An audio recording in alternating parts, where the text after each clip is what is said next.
friends, in this session we will discuss external debt, right? So the name itself suggests external basically means from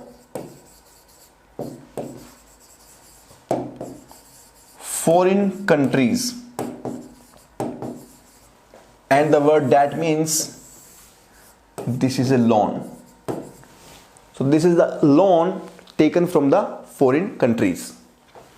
They are borrowings by a country. Borrowings means the loan, and the loan can be taken either by the government, so the central government of India, or the private sector, companies like Reliance, Tata, etc., from international money market, right? They are debt creating capital transactions. That means loan, capital transactions in the BOP. So in the balance of payment, they are the capital transactions. Capital transactions because they are impacting the liabilities. So they are our liabilities. So we receive the loan and then we have to repay in the future. So that is why they are called liabilities. And because they are liability, they are part of the capital account in the balance of payment statement. Now, there are three types of loan. One is external commercial borrowings. So the name itself says this is for the commercial purpose. That is for the business purpose, import, export purpose, right? So this is taken for the commercial reasons. External assistance. Assistance means there is some kind of relaxation. And third, trade credit. So this is purely for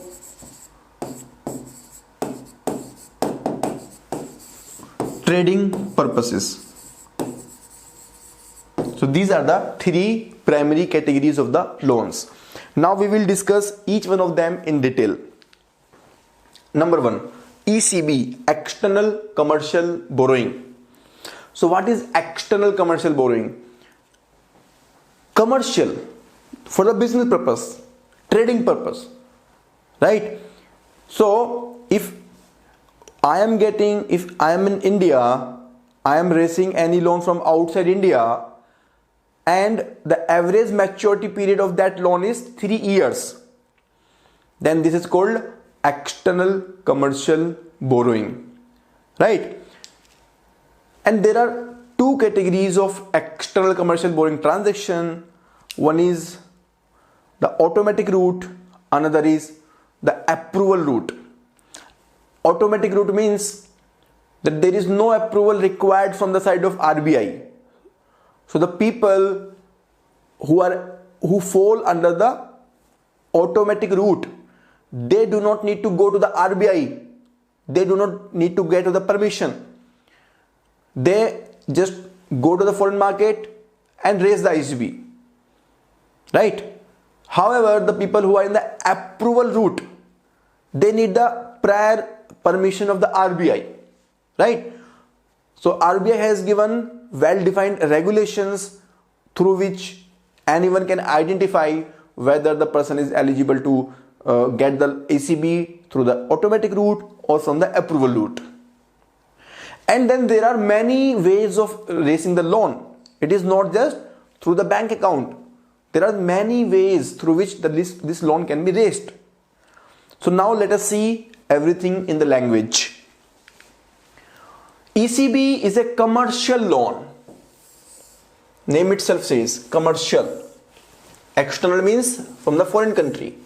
Borrowing means loan. So the commercial loan taken from external country.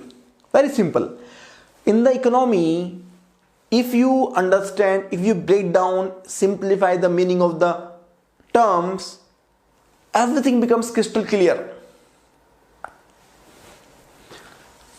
Borrowings are raised at the market rate of interest without any concession. So the rate of interest is at the market rate. There is no relaxation because the purpose here is business. There is no charity, no relaxation, no assistance. Right? So if we compare ECB with the external assistance, ECB is raised at the market rate of interest and external assistance is raised at comparatively low rate of interest. Right? So when I compare it with the external assistance, in case of ECB, the rate of interest is at the market rate. Next, need. Why the external commercial borrowings are required? So one thing I have always been saying, that in the developed countries there is a lot of money and the banks, they do not pay good rate of interest on the money that is deposited by the customer. So for any investor, the good rate of interest is not available in the local market. So for them it is incentive to invest into the country like India. And for the country like India, for any Indian company, if we want to raise the loan from India itself, in India the rate of interest is very, very high because there is shortage of money. The supply of money is less. It is a developing country. So if I am an Indian company, I want to raise the loan from India itself, rate of interest will be 6%, 7%, 8%. We have already studied the concept of MCLR. So after the concept of this base rate and MCLR, the rate of interest cannot be below the base rate, right? So for me, rate of interest cannot be below the base rate, which is very, very high if I compare with the interest rate outside India. So as a businessman, I would always like to get the loan from outside India. So that is why this ECB is required. So this is the first reason. Second reason is that it allows the collaborations between Indian company and the foreign company. So the business increases. It leads to the foreign exchange inflow into India, which improves the balance of payment surplus. And then there are many other reasons. Let us see. First, raising funds from other countries is cheap. So I told you, in the developed countries, the rate of interest is very low. Investment and resource availability. So it brings the investment into India and it brings the resource into India. It allows the expansion of projects. The rate of interest is fixed and very low also. It promotes alliances, right? It cannot be used for investment in the stocks and real estate. So this cannot be used for the investment into the stocks and the real estate sector, right? So it cannot be used for the speculation purpose.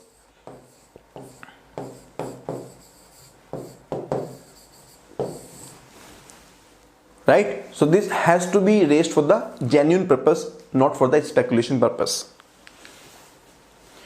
Now, who can raise the ECB? So there are some eligible people. So all those people who can receive the FDI as per the regulations of the government, they are eligible to raise the ECB. In addition to them, the port trusts, the port authorities, the port regulators, right? Not regulators, the managers, right? Units in SEZ, special economic zone. So special economic zones are basically, suppose this is India. So in this India, this is the SEZ.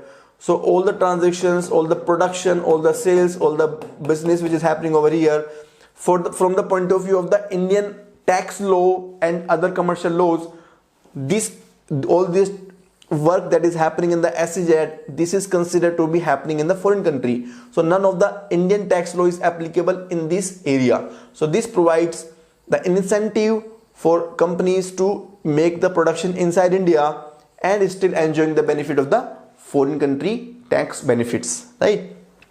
So the units which are located in SEZ, they can raise the money from ECB. Third, SIDBI, Small Industries and Development Bank of India. So this is a financial institution which raises the money from ECB for the development of the small industries. So through this we can promote small industries, right? So through ECB we can promote small industries. Through SEZ we can promote the exports from India. And fourth, Exim Bank, export import bank. So through this we can we can increase our export import transactions, right? So to promote the international trade, even this port authority, they are for the international trade only. So all these transactions you can see, they are for the international trade purpose only. So these agencies are responsible for or eligible for raising the ECB. Now there are two different routes. One is automatic route. Automatic route means no RBI permission is required.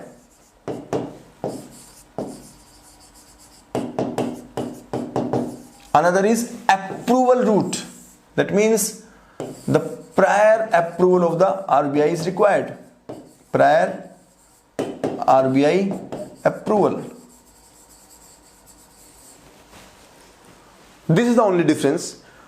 Then who are eligible in the automatic route, who are eligible in the approval route, you do not need to remember all these names. ECB includes, so what are the forms in which ECB can be raised?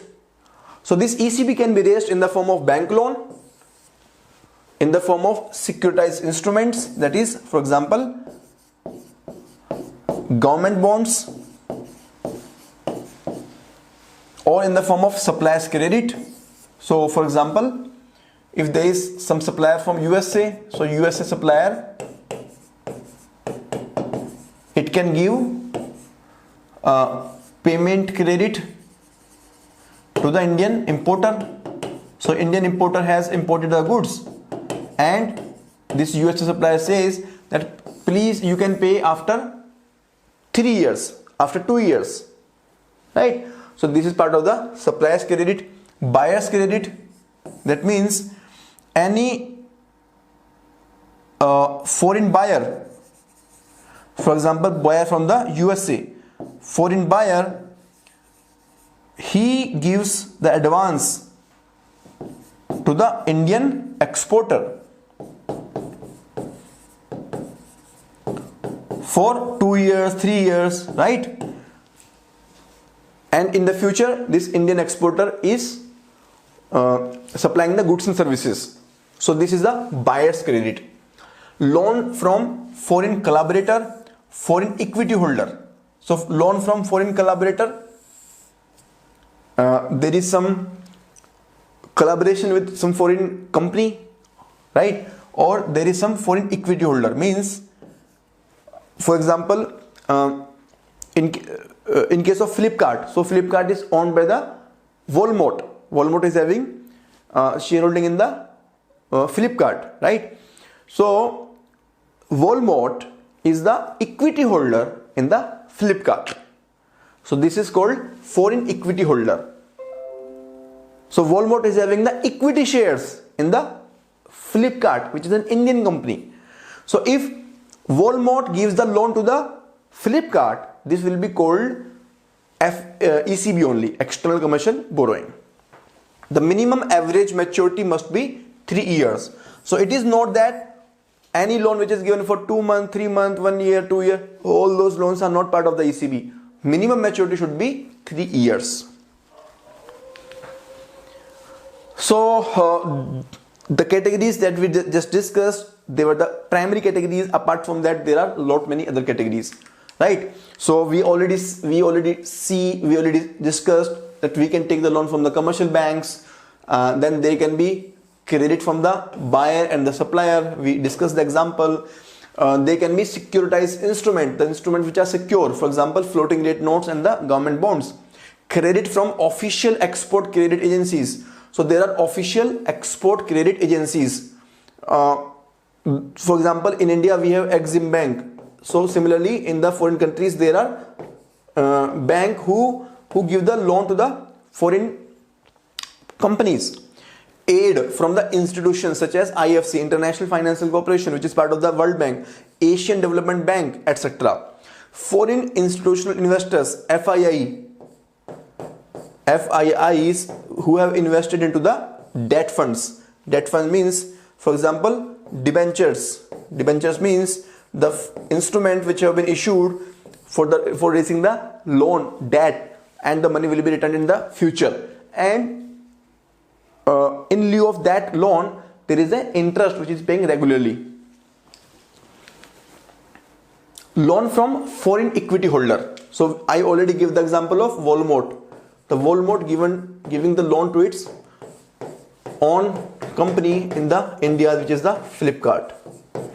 Lines of credit from foreign banks. Lines of credit from foreign banks and financial institutions. Line of credit, it is again basically the loan. Financial lease.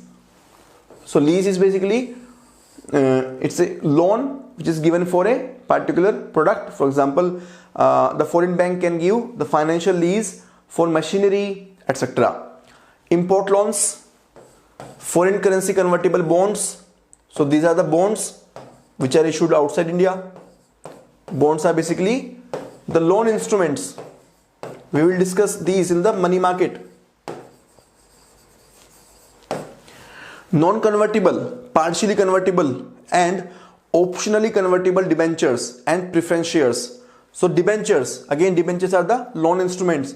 Preference shares are basically those shares in which the preference is given to the holder of the preference shares. So they are part of the ECB also.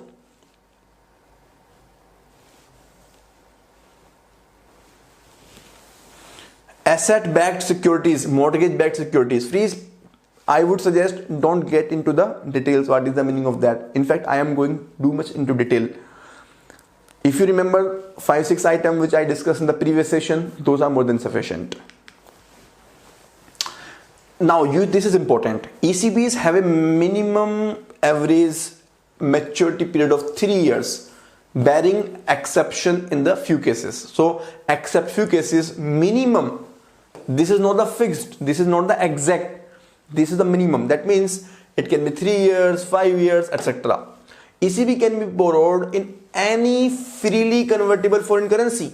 So this has to be borrowed in the foreign currency. This is very, very clear. This cannot be borrowed in the domestic currency. And this can be any currency. This can be US dollar, this can be sterling pound, or it can be euro, right? So it can be in the form of any currency. Now, what can be the intended use? So it can be utilized everywhere except, so there are some areas where this cannot be utilized. So what are those areas? Number one, real estate. It cannot be invested into the real estate, because real estate is used mostly for the speculation purpose, for quick earning. Investment into the capital market, again this is not a genuine business purpose. This is for the short-term investment. Equity investment.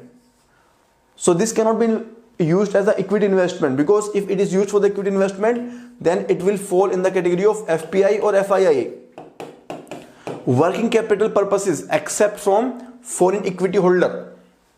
So it cannot be used for the working capital. Working capital means the day-to-day transaction. For example, payment to the staff, payment for the electricity, different kind of utility bills in the business. So all those transactions cannot happen through this ECB. General corporate purposes except from foreign equity holder. So if it is the money coming from the foreign equity holder, for example, Walmart is giving money to the Flipkart, in those cases, these kind of purposes, this working capital or general purpose corporate or repayment of rupee loan, all this can be allowed, but in other cases this is not allowed. On lending to entities for the above activities. So if I am taking the ECB and I am lending this money to any other entity for any of these purposes, then it is also not allowed. Now, Economic Survey 2019-20. So this is the economic survey which came in the month of February 2020. So as per this economic survey, there is some observation. So this says an increase in the net ECB, right? Now, what is the meaning of word net? Net means the outflow is adjusted, right? So inflow minus outflow, right? An increase in the net ECB. Inflow minus outflow. Inflow means the money which we are raising from outside India. Outflow means the money which is going from India to outside India in the form of ECB only, right? An increase in net ECB improves the BOP position. Definitely, if there is increase in ECB, it will add to the capital account. The capital account will improve, and if capital account improves, it will improve the balance of payment. But it worsened the BOP by turning negative during the 2014-19. So during these 5 years, it turned negative from a healthy positive level of 2019-14. So during the last initial 5 years, there was positive, and now it is negative. So you can see during 9 to 14, it was 42.8 US dollar billion. During 14 to 19, this is minus 4.24. So outflow is more than inflow, right? So outflow is more than inflow. Now, the second type of loan is external assistance. Again, if you break down the terms, external means from the foreign countries.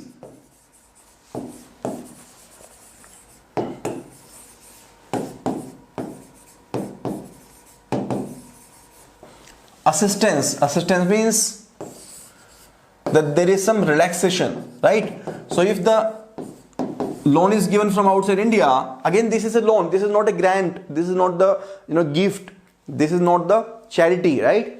So this is a loan, but this loan is given on relaxed terms and conditions. So either the rate of interest is low, or the maturity period is high. That means that repayment period is high. So they are borrowings with consideration of assistance, right? It involves, number one, lower rate of interest, and number two, longer maturity, right? So lower rate of interest. So if normally the rate of interest is 5%, we can get this at 1%. Longer maturity period means if normally we need to repay in 25 years, instead of this we can be allowed to repay at the end of 50 years. So this will allow more usage period. External assistance is generally given by foreign governments. So who gives? Foreign governments like Japan. So Japan gives is through the Overseas Development Agency. So there is an agency which is called Overseas Development Agency. This agency gives the loan at a low rate of interest or for the long period of time. Or the World Bank also gives such kind of loan, or IMF or other international monetary institutions. So this is the external assistance. So whenever you hear the term external assistance, don't think that this is a gift, this is not a grant. This is a loan which is given on relaxed terms and conditions. Trade credit, right? Trade credit. So trade means for the business purpose, credit means that this is for a short period, right? So the major difference between the ECB and trade credit is that ECB minimum maturity period is 3 years. Here the maximum maturity period is 3 years. So if the loan is received in the form of trade credit for up to 3 years, then it becomes part of the trade credit. Trade credit is provided to an importer. So who gets? The person who is the importer, importing the money, importing the goods and services, by overseas supplier. So either the supplier will be giving the credit, the supplier will say, okay, you take the machinery of $1 lakh and you pay the payment after 1 year. So that is credit for 1 year. Or maybe bank will provide. Bank will say, okay, you take the loan for buying the machinery from USA and you give us after 1 year, 2 year. Or any financial institution or other permitted recognized lenders. So they are providing the loans. It allows the importer to pay at a later date. So I gave the example that now importer can pay after 1 year, 2 year. Meanwhile, the importer can earn the money for import of capital or non-capital goods. So it can be either for the capital goods like machinery or for the non-capital goods like raw material, simple raw material. Permissible under foreign trade policy of government. So only for those goods which are permitted in the foreign trade policy of the government of India. Only a resident of India can take trade credit, right? So only and only resident of India. That means NRI, PIO, foreign citizen, they are not allowed. Under automatic route, an amount up to 150 million per import transaction for oil, gas, refining and marketing, airlines and shipping companies, and up to US 50 million per import transaction for others, right? So for the automatic route, in case of all these 150 million per import transaction, and in other cases 50 million per import transactions, right? So this $150 million per import transaction you do not need to remember, right? Period of trade credit. So this is very crucial. The period is up to 3 years for the import of capital goods and up to 1 year or the operating cycle, whichever is less, for the non-capital goods, right? So if it is for the machinery, it can be maximum for 3 years. If it is for the raw material, then it can be maximum for 1 year, or the operating cycle, whichever is less. Operating cycle means the duration during which we can convert the raw material into the finished goods, right?